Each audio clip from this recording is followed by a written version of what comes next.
This gives me a good opportunity to say a little something about this phrase, kingdom of heaven, as well as another phrase, the gospel of the kingdom, both of which are unique to the Gospel of Matthew.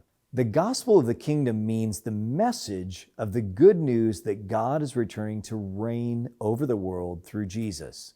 This is going to be unpacked in Matthew 4:23 to 25, and again in 9:35 to 38, as having three elements. What is the gospel of the kingdom? Three elements, Matthew tells us.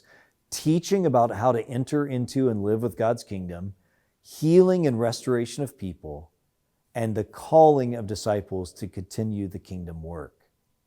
Often in the church today, we use the word gospel and kingdom, and we think of them as totally separate notions. But Matthew weaves them together into this phrase, the gospel of the kingdom. And it's because the message of the gospel is the message of God's kingdom and vice versa. The message of God's kingdom is the good news proclaimed. The other phrase I want to say a little bit about is the kingdom of heaven. And this phrase is unique to Matthew. He's the only one who says the kingdom of heaven in all of the New Testament. And when he says it, he means by it the same thing as the kingdom of God in terms of its referent. It's not referring to some different thing than the kingdom of God. It's God's now and future reign. But when he says the kingdom of heaven, he says it for the reasons of different connotations.